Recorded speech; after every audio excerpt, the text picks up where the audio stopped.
So welcome everyone. Welcome to part 2 of our fall retreat series entitled Engaging Deep Divides, Courageous Leadership and Spiritual Care.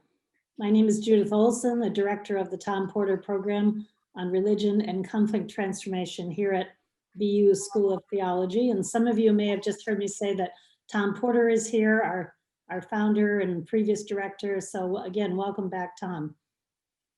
Today's session, Courageous Leadership, Structuring Dialogues Across Deep Divisions, will invite us into a specific dialogue model by key leaders in the field of conflict transformation. Many thanks to the RCT student team, Oscar, Anna Maria, Joanne for their help with today's event, and special appreciation to Mike Menino, who coordinated much of the planning. I'd like to introduce Dr. Filipe Maia, who will serve as our host today. Dr. Maia serves on the leadership team for the RCT program here at the BU School of Theology and is an assistant professor of theology there. Dr. Maia's research and teaching focus is on liberation theologies and philosophies, theology and economics, and the Christian eschatological imagination. His scholarship pays special attention to the ways in which imaginaries about the future shape politics, economics, cultural patterns, and religious practices. Dr. Maia, thank you for serving as our retreat host today. Thank you, Judith, and good morning to all of you. In case you're in a different time zone, good evening, good afternoon.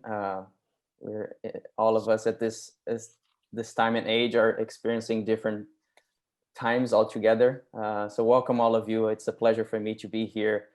My role will be right now to introduce our speakers and facilitators for this morning session, and then help facilitate our conversation and questions and answers at the end of our section. So to introduce that, I just want to name that throughout this session, you're welcome to include questions that you have in the chat function here. I will be collecting them and be addressing them and sending them off to our panelists and facilitators. So today is my privilege to introduce all of you to our first speaker and facilitator, Paula Green, who through the Carina Center has led multi-year interventions and programs in dozens of the world's most intractable conflicts. In many countries of concern, Carina Center has engaged repeatedly over a 25-year span supporting collaborative and inclusive processes that encourage the development of nonviolent responses to communal conflict. Green also launched Contact, Conflict Transformation Across Cultures, an internationally acclaimed program for would-be peace builders.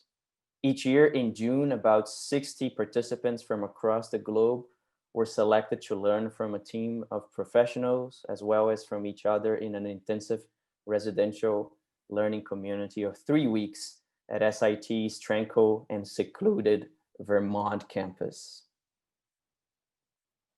In response to the polarization that accompanied the US elections in 2016, Paula Green felt it was essential to bring her work home into the United States. So with others, she co-founded Hands Across the Hills, a highly recognized program of dialogue and cultural exchange between a progressive community in Western Massachusetts and a conservative community in Eastern Kentucky. You can visit her website at www.paulagreen.net. Our second speaker and facilitator today is Ben Fink. Ben, there you go, is the founding organizer of Performing Our Future, a multiracial coalition of rural and urban communities based in Roadside Theater, a POW shop in East Kentucky coalfields. He has made theater with homeless and housed actors in Minneapolis, teenagers in rural New Jersey, and Turkish and Arab immigrants in Berlin. Ben holds a PhD in cultural studies from the University of Minnesota, and his writings on building community stories, power, and wealth have been published by Salon.com, Bill Moyers, the Brookings Institution, and the National Endowment for the Arts. And our third speaker and facilitator is Gwen Johnson, who's a longtime secretary and treasurer of the Hemp Hill Community Center and founder of the Black Sheep Brick Oven Bakery and Catering Company. She lives and works in the coal camp of Hemp Hill, Kentucky, where she grew up as the daughter and granddaughter of coal miners. Gwen graduated high school unable to read beyond a second grade level. And she now holds an MA from Goddard College in Health and Art Sciences and has worked as an administrator in the University of Kentucky's Early Childhood Development Program since 2003. So folks, you're in for a treat. These are our panelists. Please join me in welcoming all of them here. And Paula, over to you. Thank you so much. It's an honor for me to be here with all of you today. It's kind of nostalgic. I did my own doctorate at Boston University a long time ago in applied behavioral science. And I taught conflict transformation to 20 years worth of graduate students as a professor at the School for International Training. And my brother was a theologian. So I feel with all of that very woven into who this group is and what your visions and aspirations are after your studies. So as the instigator of Hands Across the Hills, I'm going to talk about the founding impulse, our improbable, unexpected partnership with Eastern Kentucky, and the bones, the structural bones of this program and how it came to be and how we run it, which matters a lot. And then Gwen will talk about her experience as a participant, which is a very different view of any dialogue. And then Ben will give us some theories that guided our work. In sum, please go to our website sometime, handsacrossthehills.org. It's packed with videos and stories and photos and nostalgia from the media of all sorts. And we had 3 long residential weekends, and I'll explain those in a minute, done between 2017 and 2019. We've had to discontinue that because of COVID, and we now meet electronically on Zoom. We remain in deep connection. So here's the once upon a time story. After the 2016 election, I live in a progressive community in Western Massachusetts, just outside of Amherst, so it's kind of an academic community. People were very much in deep despair about the election results.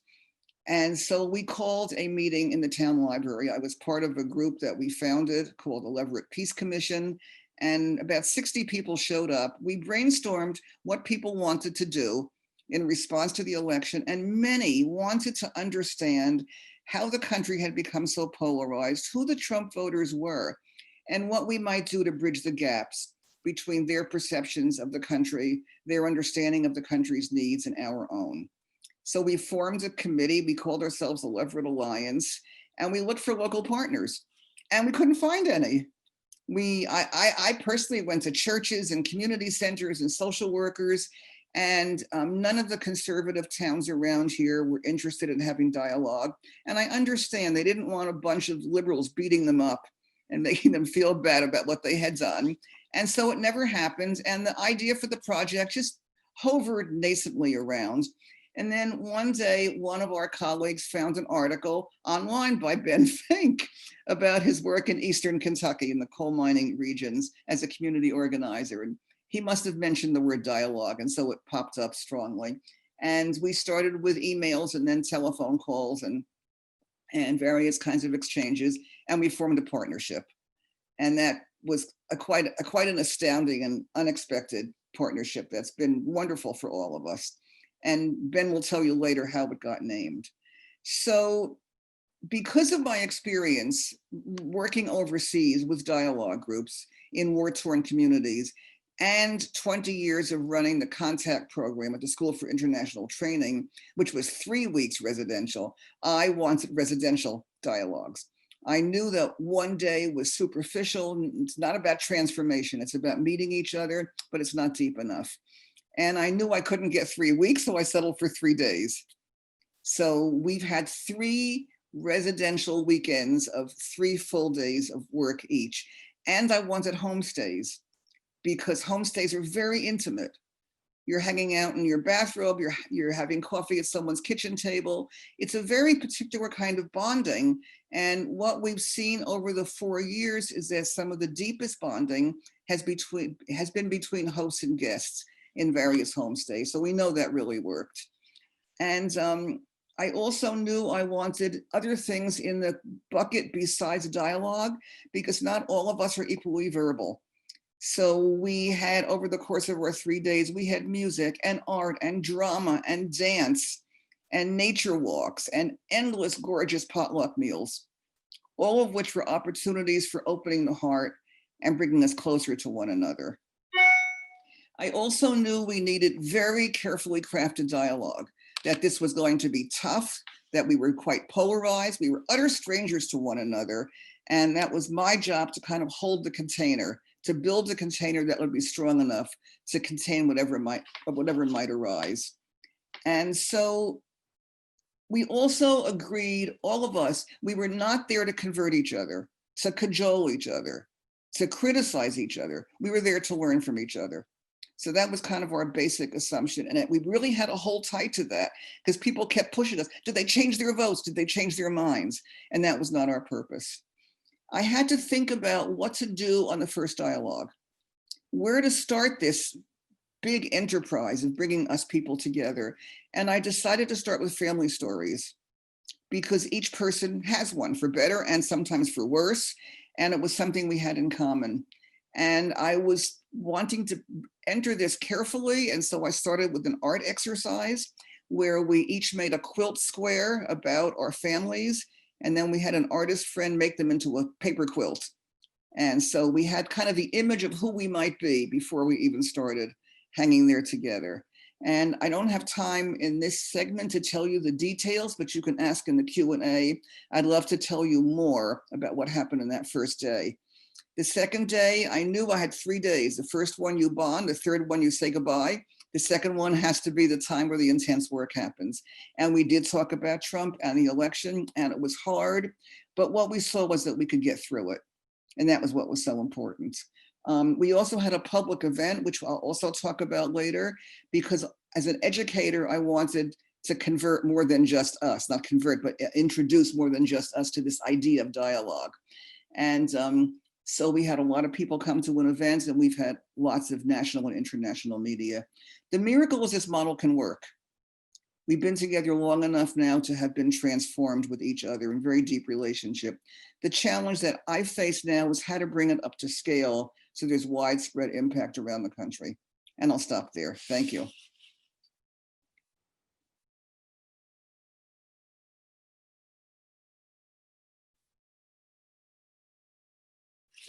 Gwen, you're up.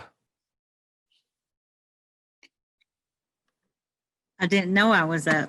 You are. Good morning, everybody. And it's good to see your shining faces. You're all very beautiful. I'm trying to pull up the notes here because I've had a little technology problem, as I always do. Seems like either the internet here in rural Kentucky is lapsing or something all the time. And then I will admit that I'm sort of not good on technology, but I'm trying to get the notes up to.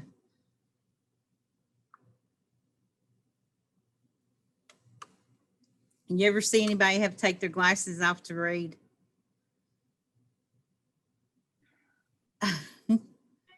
Well, Ben, prompt me. Gwen, yeah, to talk a little bit about how you came to the project, both from the community center and the culture hub, and the preliminary fears and hesitations, and then Okay. the importance of getting to know each other and what we got in common and all that. That's what we talked about when we planned. Okay, so I apologize for that. I was pretty apprehensive at first. We received word of this email during a Letcher County Culture Hub meeting that was being held here at our community center. And there was a number of people around the table, and we had all been conversing when Ben shared with us this email that he had received from Jay Frost from Leverett, Massachusetts. And it was sort of insulting to us at first. And we feared that it was just more of the stereotypical things that we have been subject to for decades through the media and big videographers who came and photographers who came and all that. And we were just not willing to let anybody draft an email reply about any participation in such a program until we all had time to vet the reply to make sure that we agreed with it. It was at a time just a few days after the election, and there was really high emotion. When the email was read here at the table, there was a couple of people who burst into tears. I mean, it was really high emotion, and there were folks from both sides of the aisle at the table, which seemed to make the stress of that moment, really high. And we were just kind of scared and thinking that it was just going to be more of the same, and that we were going to be ridiculed for voting for Trump. And I myself had voted for Trump. My mom was at the table and she had voted for Trump. And there was a number of people that had, because we had about the same percentage of voters for Trump as Leverett, Massachusetts did for Clinton. And so that made an interesting mix when we all did finally come together. But anyway, the email was drafted and we all looked at the email and approved it, and it was sent forth. And so long story short, a few weeks later, we climbed on a van and went to Leverett, Massachusetts. There were 11 of us. On the way to Leverett, there was like a big lot of apprehension as to what we were going to face when we got there.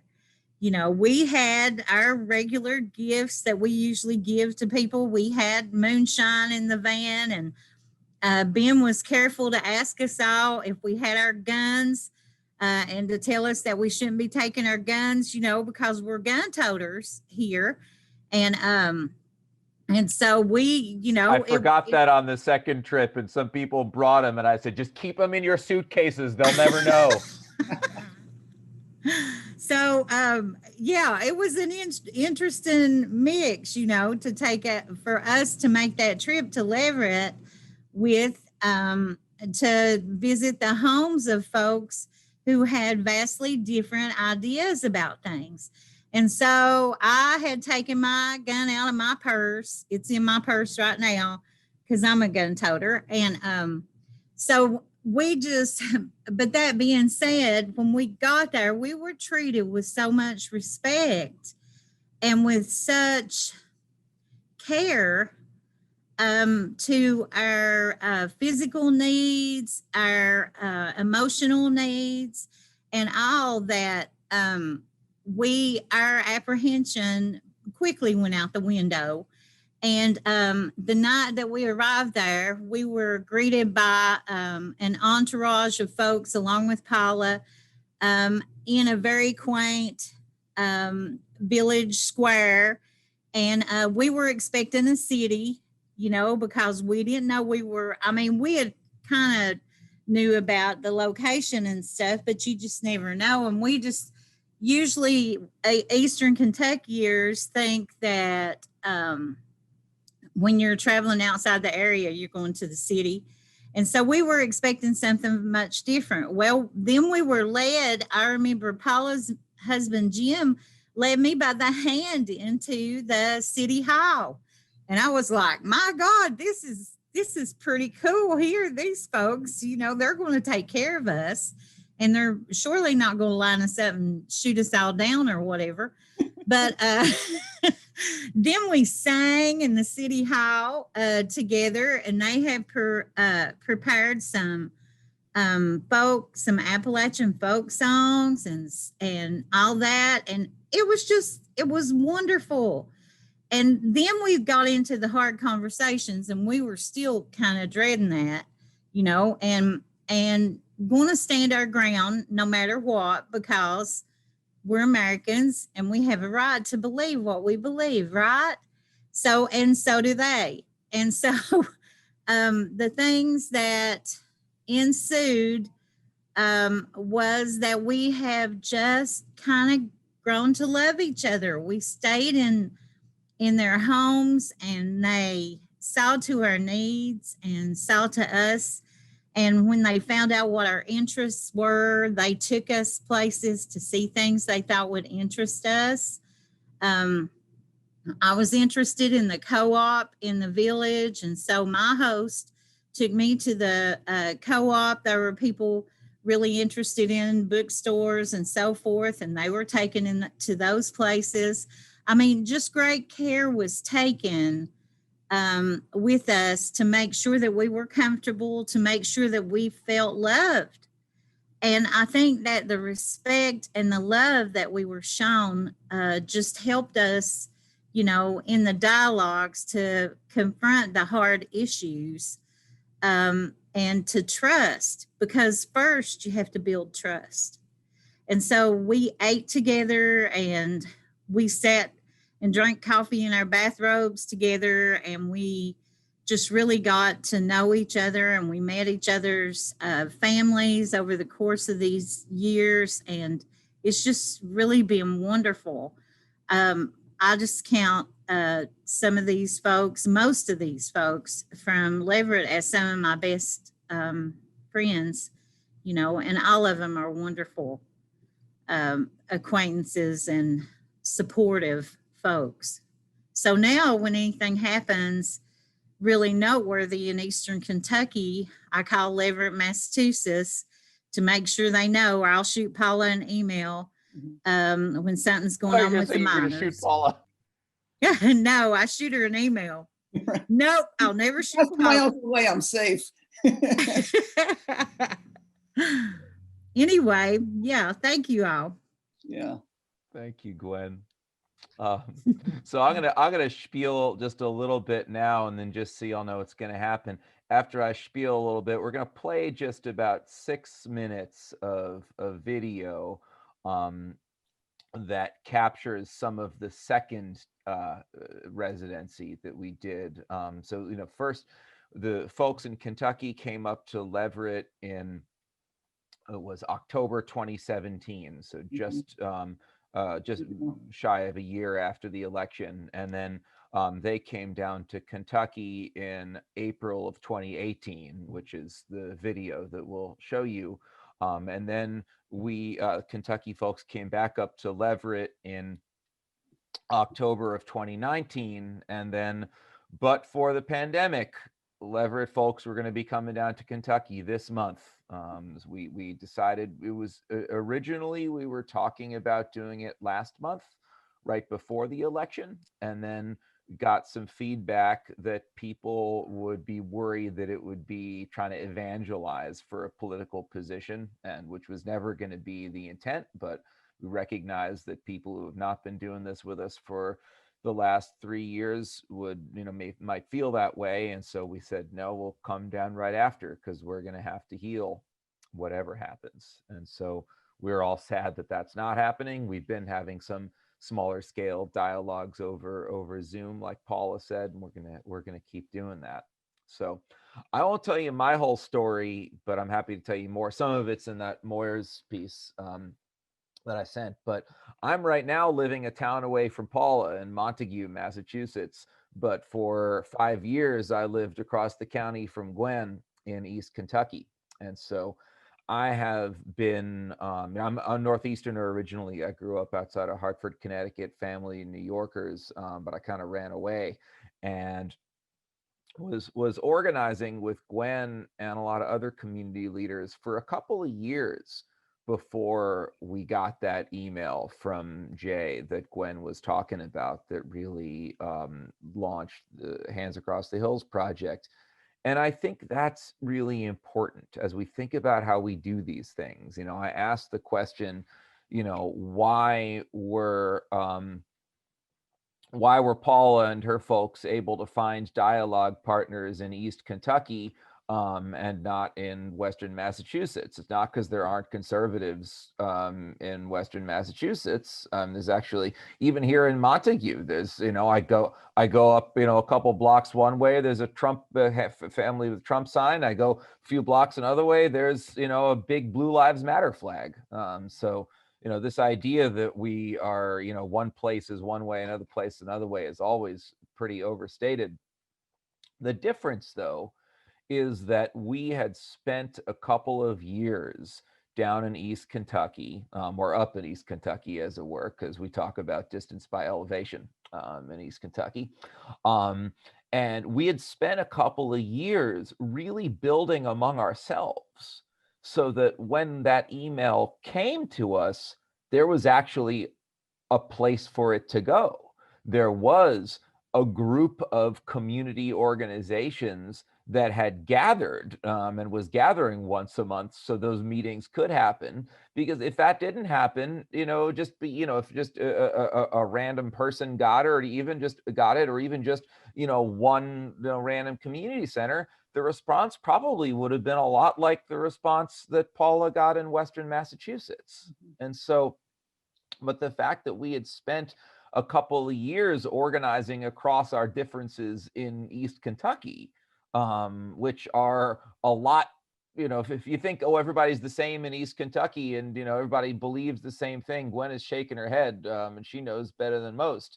Every community has got deep differences in it. And one of the basic principles of roadside theater, where I had been working, the theater division of Appalshop, the Appalachian Media Workshop, Grassroots Media Center, is here, I'll put that in the chat too. One of the basic principles is, if you want to build a bridge, that bridge is only as strong as the posts on either side. So if you don't have a strong post, if you don't have a strong grounding, strong local work in your own community, then that bridge is going to collapse. And that's what happens with a lot of intercultural work. And the only people that end up being left are bourgeois, overeducated, you know, vaguely left-leaning professional class people like myself. It's like, how do you get conservatives involved? How do you get working class people involved? This is, you know, people ask me this a lot. And the answer is, you got to meet them where they're at. Literally, I mean, Gwen knows how much time I've spent in community centers and volunteer fire departments and churches and all sorts of places in East Kentucky that a nice Jewish boy from Connecticut's not supposed to go. And then also figuratively, that we started not by saying, let's have a dialogue across our differences. We started, all right, how can we build what you want to build? How can we build that bluegrass program, that square dance, that, you know, local business, whatever. And the reason why folks have stayed at the table in East Kentucky is because we are still working in mutual interest. In fact, where Gwen is sitting, you might see some baking equipment behind her. That is the Black Sheep Bakery and Catering Company, the name of which was inspired by an organization that she encountered while up here in Massachusetts. So again, it's so much bigger than just dialogue across political difference. And that is the only way that actual dialogue across political difference happens. One last thing, and then I'll shut up along those lines, which is, originally, some of the folks in Leverett, they wanted a name for the project, and they said we should call it Hands Across the Divides. And the Kentucky people said, no, we cannot start with our divides. No two human beings on God's green earth have ever built a relationship starting with what they don't share. You start with what you do share, and then you build and understand each other based on what you don't. Well, what do we share? We're both rural areas, we're both hill country, and frankly, both kind of considered yokels by some of the more urban, metropolitan, so-called sophisticated places in our states. And so we said, we are not hands across the divides, we are hands across the hills.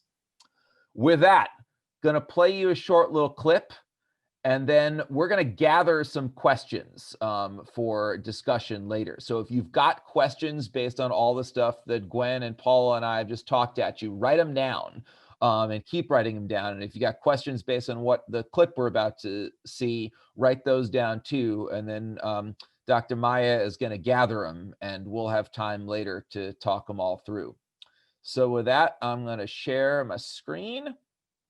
I'm not going to share my texts with Gwen, entertaining as that might be, but I am in fact going to share this guy. All right, and here we go.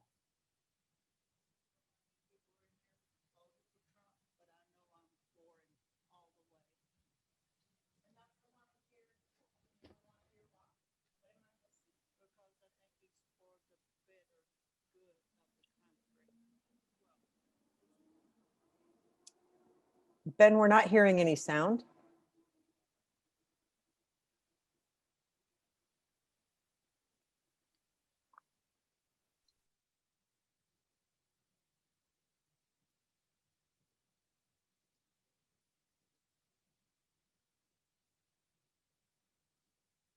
I don't know how many people are in here voted for Trump, but I know I'm for him all the way. And that's what I want to hear, I want to hear why. What am I missing? Because I think he's for the better good of the country. Well, first of all, where I live in the Upper Pioneer Valley in Massachusetts, we often refer to it as a bubble. It's protected. There's this invisible bubble that protects us from the outside world. And living in that bubble, I think, also makes us, feel superior to others. Why are these people so marginalized? Why are they in such desperate straits? What's happened to them? Talk about tears. I could cry a river over how hard that we have struggled. And it's not just me. It's been Neil, it's been Letha, it's been all of us. How hard. Velda, for instance, I know how hard Velda lived. We did those kind of things. And I could cry a river over my hardships, but I'm above it. I'm above it.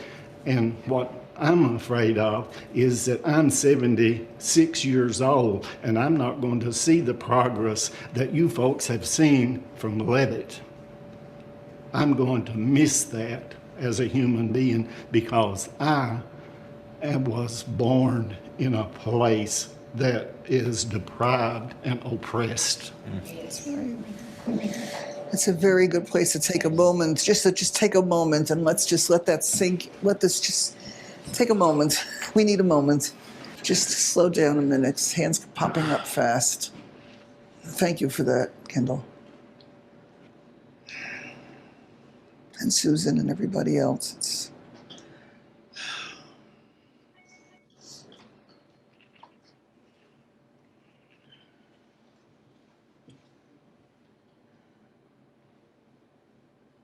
I didn't come here to study you, and I don't think any of us did. We came here to experience Appalachia, and we are all richer for this experience that we've had. Just being with you, just sitting in your presence, watching you be with each other, how you are with me, I feel I know you, and I don't feel that I need to have questions about your opinions answered. I just am getting to know you more and more deeply. And I have not wanted to ask Velda anything. I'm getting to know, she has opened her house to me. She feeds me in the morning. We drive around. I see her relating as she sees people she knows in the community. I feel I know her. You know, I'm really happy to know all of you all, and I'm really thankful for the conversation that Kip and I had, and it was a knockdown drag out, and I got pretty heated. I didn't pull a gun on him, but I did want to hit him. Just kidding, Kip, but maybe I'm just kidding. But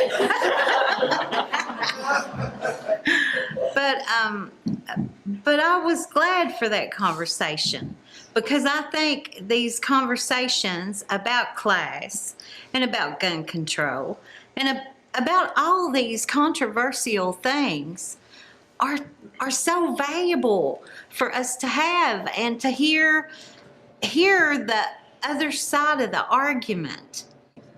Having hard conversations in a civil manner is a success in this country, and the more we can evangelize, if you will, the basic civil discourse, irrespective of policy outcomes or preferences, that when we can sit down and have a conversation civilly, that's huge. And when we can do it and get this close together emotionally, that's just icing on the cake to me. Yeah, that's wonderful. Thank you for that. There's so much work, political work, that is not, I will call it political work, that is not activism, that is not partisanship, that is not pro or anti, but is no less pointed and potentially powerful because of it. We all need belonging, and we all need self-development. And sometimes they don't work in the same place at the same time. And so I learned a lot about that listening to you, because in that way your lives are quite different from the lives of many of us in this circle, in terms of where our parents are, where our children are, what we expect from our family, and what we expect from our friendship network, which is a different kind of a family, and building on that. And those were really important for me. It's this human heart that connects us, and connects our longing, and connects our sense of care for each other everywhere. So I relearned that with this group. I've met you people, and I'm beginning to respect you and care for you, each one of you. And I don't believe that if something happened to me in your presence, a bad thing or something, that you wouldn't try to help. And that's what we're about. We try to help each other. That's what Americans do. We pull together. We might pull apart for a while, but when something really comes down to threaten us in a way that, individually we can't do anything about it, we will pull together.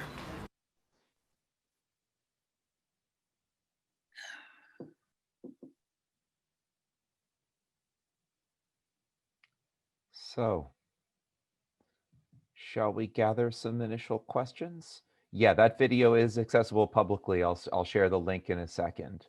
Yeah, and if you go to our website, you'll see that entire video, to the segment of it, and many more videos, including an hour-long video made by a European film company for European TV about our work. So it's all there.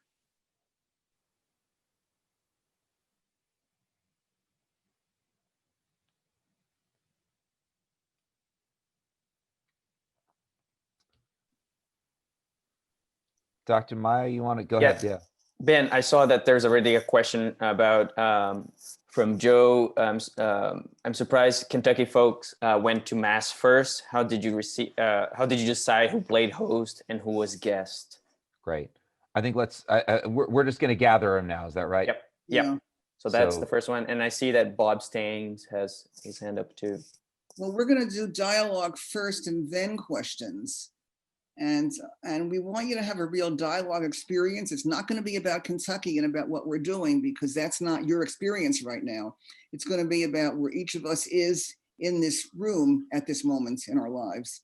And then we'll come back to our questions about our experience with Hands Across the Hills. At least that was the plan. That's still the plan? I think that's still the plan. Okay. So just a few minutes if people want to shout out more questions, and Dr. Maia will take them, or just keep putting them into the chat. That's fine. Yeah. while you all are doing that, I'm actually, Jay, who wrote that first email, has been corresponding with us this morning. So to your question, Adam, I'm just going to write him an email right now and see if he'd be up for sharing that publicly, in which case I'd be happy to do so.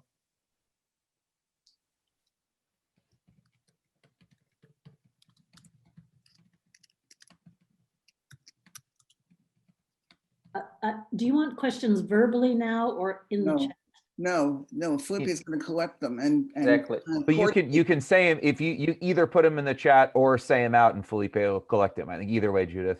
Great. I'm just very curious to hear, well, so much, but Paula's ideas about how to scale up this work. We'll get to that. It's real crucial.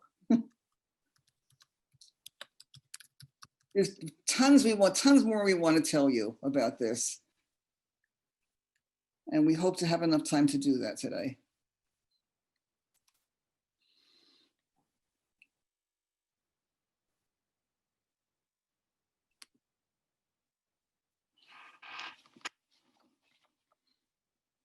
So Filipe, are you going to put us into groups now? These are just great questions. I've got them set up, Dr. Maia, whenever you're ready. I think we're ready. I'm copying the questions here. I'm gonna bunch them together more or less thematically for our Q&A after our dialogue right now. So I think, Mike, we're ready for that. If throughout the dialogue process you still come up with questions that you would like for us to engage, feel free to include those in the chat as well, either during the dialogue or when we come back as a whole group. So I just want to say we're asking you to do something hard now. We're asking you to park these thinking about Hands Across the Hills for a while. We'll come back to it, but we want to give you a dialogue question that we created for us for today that is not about Hands Across the Hills. So shift that out of your mind for a while, and in the dialogue group, we'll introduce the question and have an actual short experience of dialogue. And so shall we say a half hour? So there's time to talk and debrief afterwards? I think so. So it's 10:45 now. So yep. Mike can bring us back at 11:15. Great. Y'all ready? Yep, everybody go. All right. You'll either be with Ben, Gwen, or me. We're in 3 groups. See you in a half hour.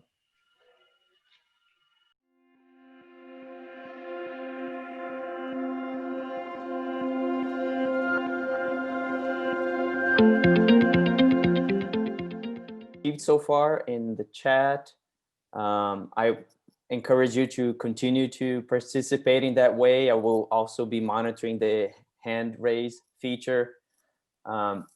So for the 3 of you, I organized the questions that have come to us in more or less 2 broad categories. And the first one is related to your experience with Hands Across the Hills. So some people have some curiosity to hear more about the experiment.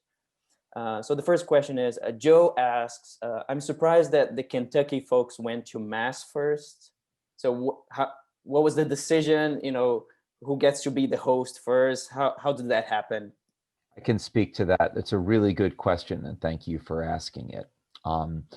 So as Gwen said, when we got the letter from Jay, and I wrote to him, by the way, I'm waiting to hear back. We're happy to share it if he's good with it. I wrote to, when we got that, I made what I think is one of my smarter organizing decisions. I made some not smart ones, but I think this is a pretty smart one, because it was very unclear how we were going to go forward, because there was just a lot of different kinds of feelings. And I said, all right, you two, the 2 most skeptical people in the room, I would like to ask, if you're comfortable, I would like to ask you to draft the response from the group. And bring it back to our meeting next month. The Culture Hub meets once a month, and we'll vet it. And so they wrote that response, and I was working with them on it and helping them to develop it. And I believe it came out of there that they said one of the things, because, they said, we want to make sure that this and this and this, and, we want to make sure this is not, sticking a microphone in people's face and saying, why did you vote for Trump? That it's really about sharing again, hands across the hills, not hands across the divides. We start from sharing what we've got and, all the cultural work and all that. And one of the other things they asked for is, we want to go there first, because we don't want this to feel like all of the other groups of curious, people from other places nosing their way into East Kentucky and coming to study us. I mean, again, like you heard some people say in the video. So that was a request made by the Kentucky delegation, and the Leverett folks were very happy to oblige. Yeah, and on our ends, we also had a big conversation about what should happen. And we really were very happy when they made the decision for us, because we had no way to know what might have been best. And I was impressed by the courage it took for people to get into that van. It's a 15-hour van ride, by the way, from one town to the other. You did it in a day.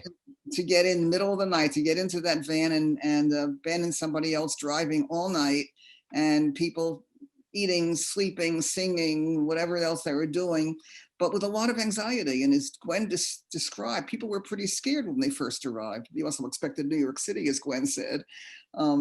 So I think the decision worked out beautifully that way. I think it was probably good for everybody, and I was so relieved that they made it, because we didn't know how to do it.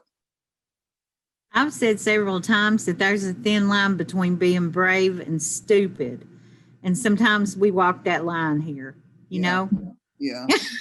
It's very scary. You know how polarized this country is. It was just as polarized 4 years ago, and it was a very brave thing for them to accept our invitation and to come to us. Gwen, a question for you from David Blair.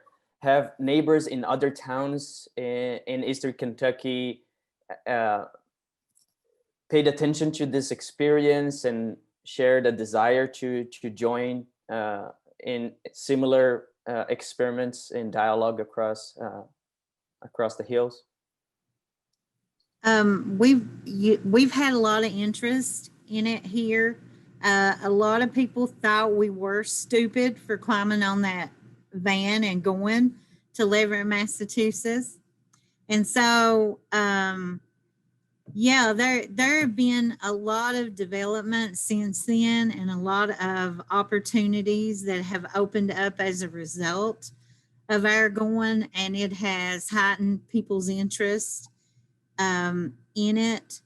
I think they're curious about it, but not a lot of them have formed such a collaboration as we had with the Letcher County Culture Hub to enable us to make that decision to go. I think people standing alone and not a part of an organization or a collaborative of some sort have a harder time trying to wrap their head around that whole exchange. And Paula, this is probably for you. Kelly asked you spoke about a structure of dialogue that allows, for this holding of differences and tensions that exist and are acknowledged. Can you describe a little the actual structure of the program during its residential phase? How is it that you were holding that tension in the group? Yeah, well, we had generally 2 dialogues a day, a morning and an afternoon dialogue, 2.5 to 3 hours with a little stretch break each time. And all the rest of the time was padded with the things that I mentioned: the art, the music, the dance, the drama, the potlucks, the walks, this exposure to the area. And that gave people breather space, because the pound on dialogue all day is just to exhaust everybody. And we're not in the business of trying to take defenses down really quickly. It doesn't serve in the end. So the structure was purposefully to have dialogue, but also to build intimacy in dozens of different ways. Who you're sitting next to at lunch, who you're taking a walk with, who you're playing with in a drama exercise, etc. I also was very structured on the guidelines. They were very clear. They were up on the wall. We had all agreed to them. We would refer back to them from time to time. So that was really important. And kept reinforcing the purpose of learning. And I think one of the key areas, and this came up in the question of who goes where first, is safety. And I try to project always a calm, focused, protective presence, so people would feel safe, but not so safe that they wouldn't take any risks. So within a container, I feel like the dialogue facilitator's job is this: it's to hold this container. And if the dialogue facilitator slips, the container becomes dangerous and fragile.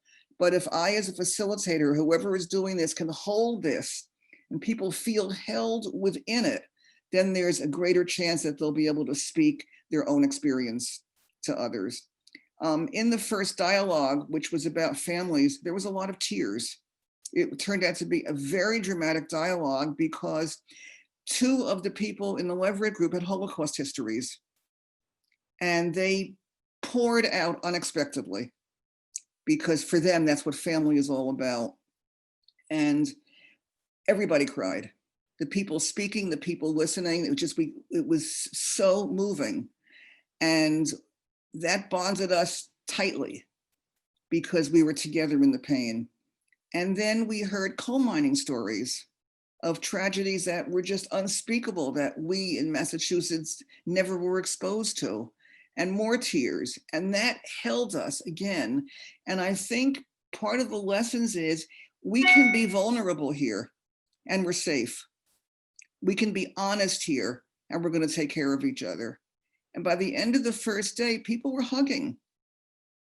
And the political differences faded away as the structure became more and more who we are as human beings in the fullness of our lives. And through all of that, so my hands are still up, holding that container, making that safe for people was a way to keep deepening and deepening the conversation. And it still goes on. Let me just add a couple of things to that, if I could. I think another part of it is thinking about who is going to take part, because not everybody is cut out for 3 days of intense dialogue. And that's okay. And, you work with different people in different ways. And so what we talked about in Letcher County and what I was pushing, and to your question, Rachel, Paula and I basically held the space together in different ways. I have more of an expertise in organizing and also some in facilitation. Paula has more expertise in facilitation, but some in organizing. And so we, as the 2 of us, were the core, and then we invited other people in for parts of it. But what we talked about on the Kentucky end is we're looking for a person to participate. We're looking for people with 2 attributes. Number 1 is you are ready to listen and you are ready to really step outside of yourself and really inhabit somebody else's experience. And number 2, you're ready to stand your ground, that you're going to get challenged and you're not going to back down. You're not going to bowl over. You're going to say, yeah, this is where I'm from. This is what I believe. This is what matters to me, even if it pisses you off. And so having those people and then doing prep for it, a lot of what we were doing in the van, there was a lot of singing, there was a lot of talking, there was a lot of eating, there was a lot of in-jokes. We were planning to start a brothel at one point. It was great. There was also, it was great, good entrepreneurial economic development. We like that. The nonprofits, at least, really into that in East Kentucky. But there's also a lot of prep. There was a lot of talk about what are we going to experience? What are people nervous about? What questions do people have? So by the time you get into that room, both the selection and the prep, you're primed for it. And then the one other thing to what you were saying, Paula, it's not, these dialogues are not kumbaya. We do a lot of singing. We never sing kumbaya. It's not about, the differences aren't important. but it's as Joanne just said, it's about rehumanizing as opposed to dehumanizing. It is Gwen voted for Donald Trump. I believe that is an abhorrent decision. I believe that it was a huge mistake. However, I do not view Gwen as the embodiment of that vote and that mistake. Gwen Johnson is a human being who is a beautiful, deeply complex, wonderful person. I don't think I've ever met anyone who has given more of herself to her community in my whole life than Gwen Johnson. I have traveled with her and lived with her and worked with her and argued with her, and I would defend Gwen in any situation, regardless of, you know, any harm that might come to myself. And that we hold both of those things. That's what the work is that we're doing. And I do believe, to the question that somebody else raised about so what, I believe that when we do humanize each other, when we don't reduce each other to the embodiment of a category or a choice that we disagree with, then we stop behaving in these antisocial defensive ways which lead to demagoguery. So I do believe that in and of itself is deeply important politically, and not just to be nice to each other. I want to say something else in terms of dialogue, teaching about participation. We don't usually get the biggest extremists because they're not people who are attracted to or ready for or interested in dialogue. And that's okay. What I say to people is start with the participants who are ready and move out from there, because each of those participants has families and friends and colleagues and neighbors who may be more extreme. And we hope that as the concept expands and more people get engaged, we'll move more into the periphery. But start anyway, because it's important to start, and start with who you have. There were times overseas when I would want to have separate sessions first for each side of the conflict, because we're talking about great violence there. And sometimes, especially with young adult dialogues, I would find that I wanted to disinvite some of the people or not have them in the dialogue because they were, especially if they were 20 years old, so reactive. So David knows this, we did it together in Kosovo. So hard for people in that age range to hold the discipline. There's a lot of discipline in dialogue. And so when you have a choice, you want to be careful. But if you don't have a choice, know that people who come have a readiness because they're there. Something in them is ready. And your facilitators have to help find that. Gwen, I believe you wanted to say something. I saw that you unmuted yourself. I was just going to say, with all the differences, just speaking to what Paula and Ben were saying about holding a container. First, I just wanted to say ditto to everything Ben said about me, right back at him. He knows I'd fight a circle saw for him. I love him. Now I'm crying, but when in the video it talked about the discussion with Kip and I, that was not in a dialogue circle that container was being held. That was at the lunch table where there were about 6 of us around a lunch table. Paula's husband was there, and he was just like, he just mumbled under his breath. I heard Jim say, "They're a warrior people." But that container was not being held when that happened. And I just wanted to make that known, that discussion between Kip and I, that didn't come to anything, except I just love Kip more for having that discussion with him. But that was not inside the container. But it's containers inside containers, right? It wasn't in the dialogue container, but it was in the structure of the weekend and the relationships container. And that's important, that such different kinds of conversations and interactions happen then. Like that never could have happened in a dialogue. And it would have been that, I think our experience would have been so much weaker had that not happened. If you didn't get the context in the video, Gwen and this wonderful guy Kip from Leverett, they just had this knockdown drag out fight about guns. And they were like, it was great. And we still talk about it and laugh about it, and sometimes still are serious about it to this day. And yeah, Kimberly, Paula, if I may, Kimberly asked that question about gun violence as one of those triggering themes that bring some trauma memories for many people. So could you say more about how that discussion happened in the experiment, how it was contained, but also how the pain was acknowledged, perhaps? Well, I think there's two parts. I think there's one part, which is what happened within the dialogue. And then there's the other part, which is what happened at the lunch table, for example, in the situation that Gwen was talking about. We touched on a lot of the important issues in the dialogue, in guns and abortion and immigration and race and all the things that divide us in this country. And people spoke, again, from their personal experience, about themselves, not about all Republicans or all Democrats or all Kentuckians, et cetera, but very personally about how those issues have impacted them. And gun violence has impacted people in very direct, tragic, oftentimes tragic ways. And we spoke about it and people listened to each other and we weren't arguing about guns. We were talking about our experience as human beings. And so it was very safe for people to talk about these things.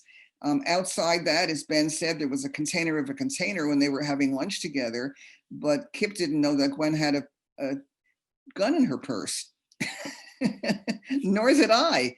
But then Gwen said, well, this is a public restaurant and other people were here besides our group and there's a lot of guns here. So the cultural stuff was happening all the time for all of us, having to keep making our interesting adjustments to it. And that's, I think, what Paula was saying about risk, right? You want to create a space where people are safe and can process, and then you got to have that space when you're outside of it, and the conversations are going to happen. That are going to happen. But then we build relationships that are strong enough to contain them and hold them. But there's absolutely risk, and that's, I think, part and parcel of the process. Still under the category of the experiments Evan and several others echo that same question about racial tensions. So the question is, how present is the awareness and recognition of racial hegemony in this group? Have there been efforts to include racial diversity in these trips and conversations? Well, sadly, we live in two towns that are not very diverse. And so we had lots of differences, but we didn't have a racial difference. However, I started another group because I wanted very much to be sure that my region, at least, and me personally, was participating in a racial dialogue group. And Gwen is in it. I started another group. It's called Bridge for Unity. And I started it again in Western Massachusetts with another colleague who actually had the first idea. And we wound up about 20 people in Western Mass, about half Black and people of color and half white. And then I said, because of Kentucky, I wanted some partnerships. And so we have partnerships with just a few people in Kentucky, Gwen being one of them, and a larger group in South Carolina that was also racially diverse. So it's happening for Gwen, it's happening for me, and a few others that were in Hands Across the Hills, but not within Hands Across the Hills itself. We talked about race a lot, but we sadly did not have the racially mixed group of people to bring in from our towns. I will say quickly, and then I would love to hear from Gwen and her personal experience. Yeah, Letcher County is about 98% white. There is a small African-American community that the Culture Hub has started to build stronger relationships with. So we have had in some of our local Hands Across the Hills dialogues and story circles in Letcher County, there have been participation from that very small African-American community at several of them. But we've yet to, they have not taken part in the residential trips. As you can imagine, East Kentucky being generally a place where there's a lot of health issues, a lot of economic issues, a lot of precarious employment for the African-American folks there, it is even more so. And so a lot of conversations, a lot of relationships has not yet worked out to be part of the residential program. Definitely something that Gwen and I talk about a lot. and want to make happen and are working on making happen in the future.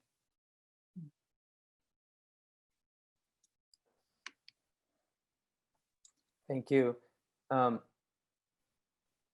In the interest of time, the second category of questions would be asking you to reflect on ways in which that experience can be replicated and expounded in different directions for different contexts. So Kelly asked a question about the residential model, which seems to be working extremely well for you, but it's not applicable to other contexts. So do you have any thoughts on ways in which that type of dialogue could exist without the residential component? Yes, it can. The residential is a luxury. If you're working with people in the same town or the next town, it's not going to happen. But I would say when you do your planning, to be as spacious as possible around time. Things need to settle in with people. This is hard conversations, and we need to talk slowly and explore carefully. And if you can have longer days rather than shorter days with more breaks and more social time, if you can have a weekend instead of a day, if you can have 3 days instead of 1 day, anything you can do to stretch the time, which allows for what Gwen was so beautifully talking about the I-thou interactions to happen between people. It's really important.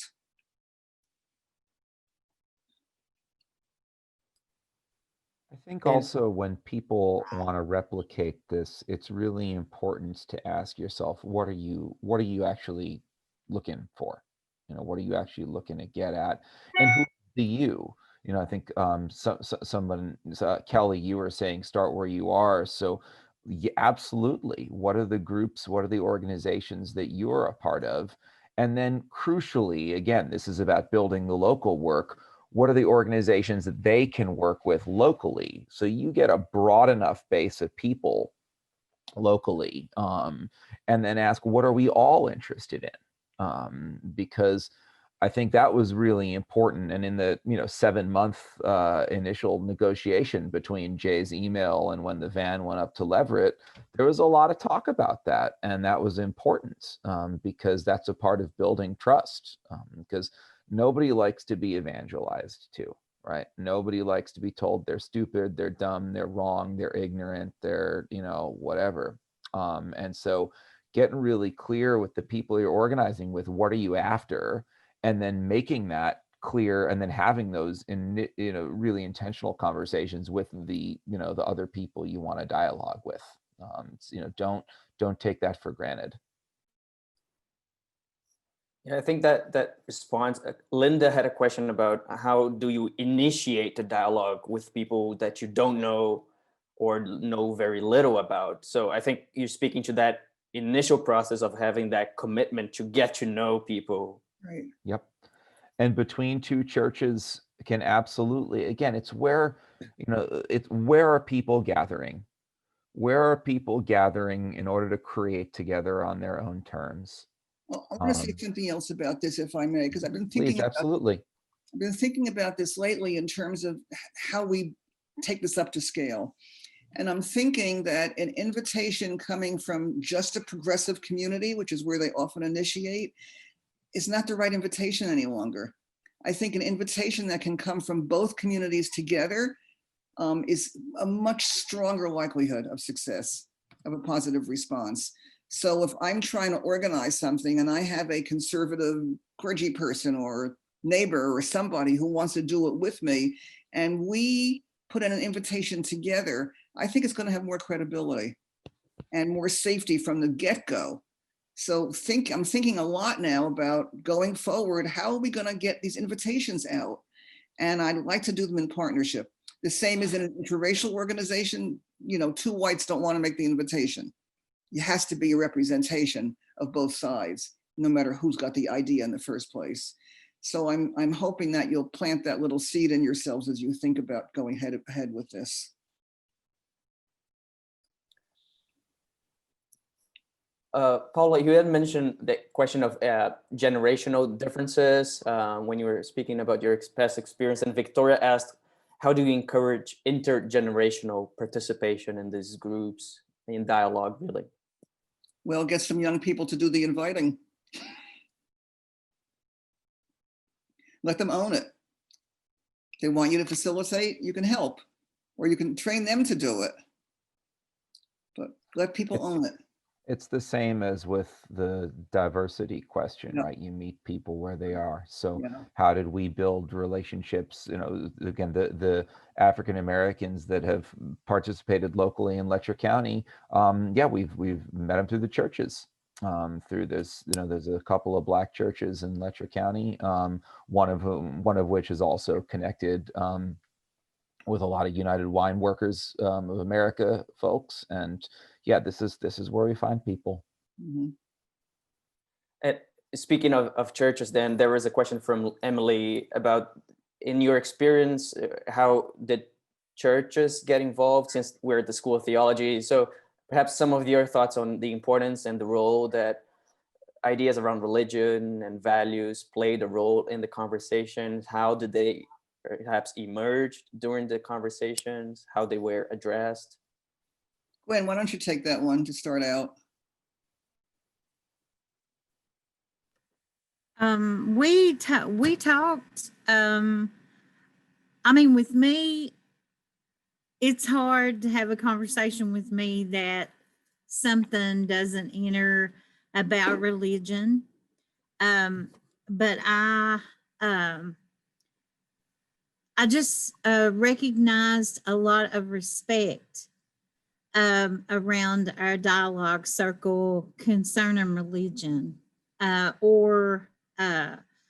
so no matter where you were coming from, there was a large amount of the folks from Leverett who were Jewish, and then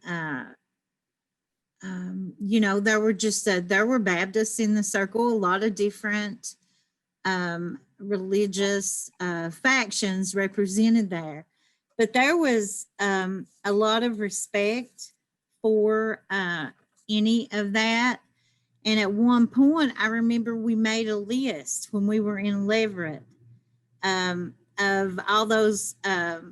We talked about religion. We finally got down to some of the hard issues, and we made a list of all these different religions and but you know, folks that were there that that those religions represented their belief system, and it was a rich conversation. There were a lot of tears. It was one of the richer conversations for me that we had in that dialogue circle, was about religion. And it was very educational, and talk about expanding how you see things, or stretching your mind. That religious conversation did for me, and I'm sure it did for others as well. It was very rich, but very respectful. You know, I've been hurt a lot by the religious faction here around home, and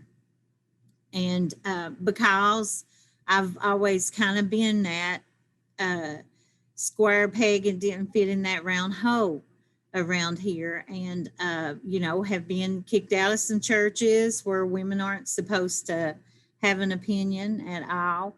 And so it's a subject that is very hurtful for me in a lot of respects. And so that religion discussion in Leverett was some rich stuff for me. Yeah. So clearly this was a healer and not a divider, a uniter for us. Very meaningful. And that's good inspiration for all of you theology students. There was a question here from about climate change, if that theme emerged, or in what ways it emerged. We know it's a pressing issue in Eastern Kentucky with coal miners. Gwen loves environmentalists, so I'd love to hear her on this question. Go ahead, Gwen. Okay, we don't have an aversion to science. We know the science. of climate change. We're not denying that climate change is real.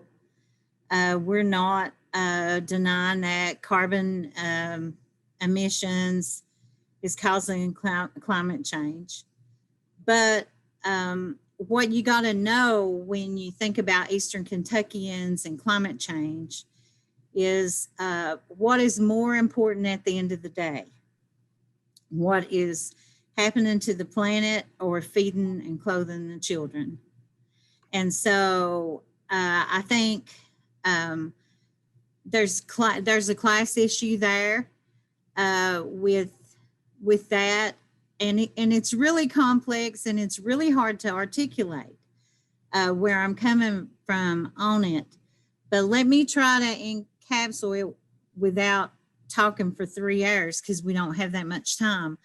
I just think that folks who are not worried about food on the table and shoes on the children's feet have the luxury of being a little harder on climate change than we do in Eastern Kentucky. Because we are, we've been a mono economy for 100 years. And suddenly that economy is gone and we're struggling to keep our feet under us. So when you are in that predicament, what's happening to the planet really does matter. And I'm not denying that it matters, and it'll matter to the children when they grow up, if they get a chance to grow up. But right now they're kind of living in poverty. And so I'm just, we've got this online instruction for school right now, non-traditional instruction. And they've had to put out a rate, a special rate for families with kids, for the kids to even be able to afford Wi-Fi for the computers that the school board issued them. And here at Hemphill Community Center, we put in extra Wi-Fi extenders to allow them to come to our grounds during this pandemic to do their schoolwork. So it's just things like that I think more privileged folks have the luxury of worrying about that when that's not the bottom line here. The bottom line is survival, and let's educate these kids and be able to feed them and clothe them. So I guess that's the short answer. That's wonderful, Gwen. There was a woman named Arlie Hochschild, who's an author, wrote a book called Strangers in Their Own Land, which came out. He's writing a follow-up book about East Kentucky. Yeah, which came out after the 2016 election. And it's a very powerful book that I recommend to all of you. And she studied Louisiana.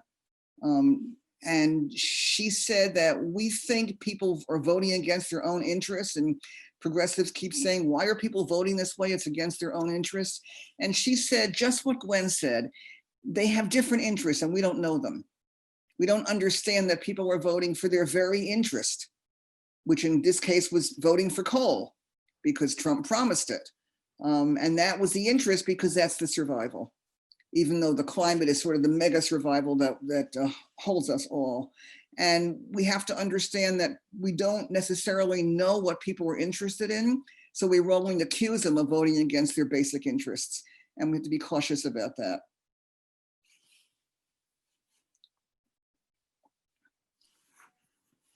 We're approaching, we still have about 5 minutes. There was a question that I received about the Zoom format. If with the changes due to the pandemic, if you believe that this level of depth and trust and safety can be achieved over the Zoom format, if you would recommend, a program like this happening on this online sphere.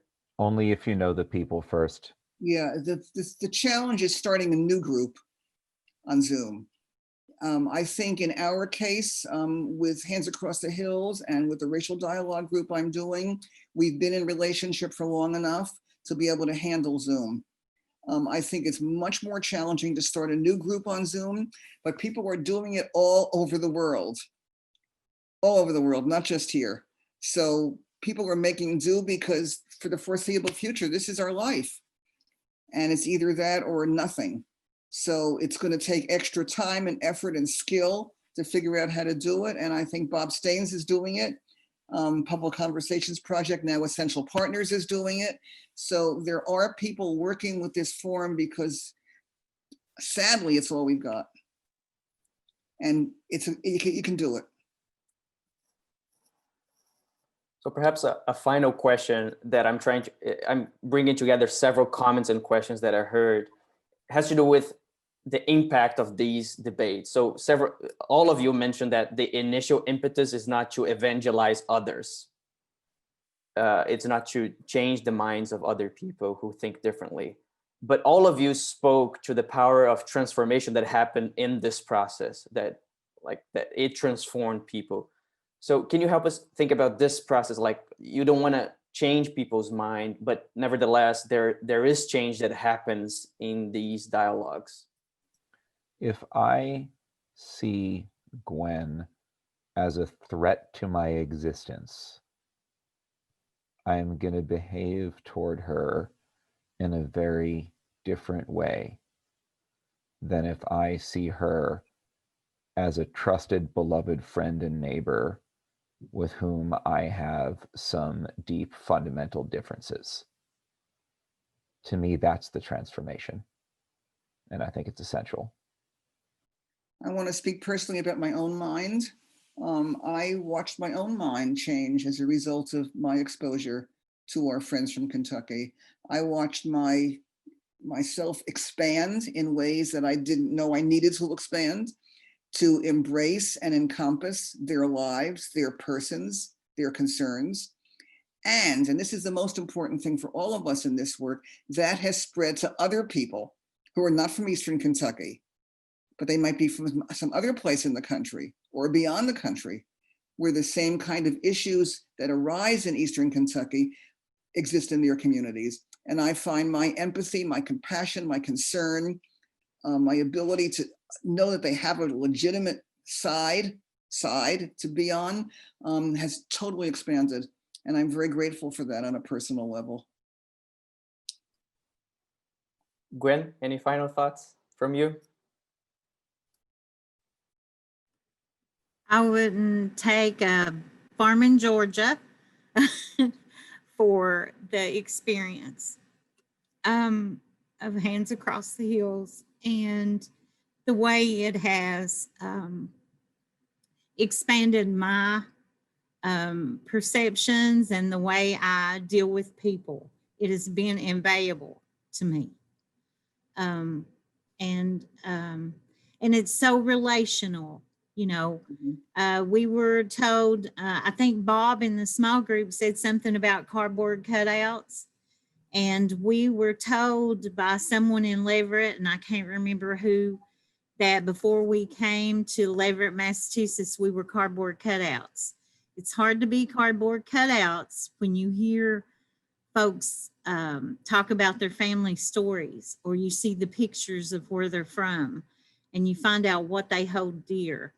And there's more to disagree. There's more to agree upon than there ever is to disagree upon in this human experience. We can all agree on family. We can all agree on the environment. We can all, there's so much that concerns us that we can agree upon. So political things take a back seat once you get to know each other and love each other, as we have had this exchange and grown to love the folks from Leverett. Well, thank you. Folks in the room, would you join me in thanking our guests and appreciating their work? This has been truly, truly inspiring. Thank you, Gwen, Paula, Ben. Great. What a privilege to be here with you. Thank you so much. Thank you. Thank you all so much. Bye, everybody. For everyone on the call, I'm sharing here a link and a reminder that the retreat, the fall retreat for the RCT program doesn't end today. We still have a meeting next week. The topic will be spiritual care in these times of tensions and in the midst of divisions and anxiety and conflict transformation. So the link is right there. You need to register for it. It's going to be next Friday, same time here. Folks, thank you. Thank you, Dr. Maia. Your day. Thank you so much. Thank you so much. Great to Thank be you with you all. all. Amazing. Thank you. Thank you.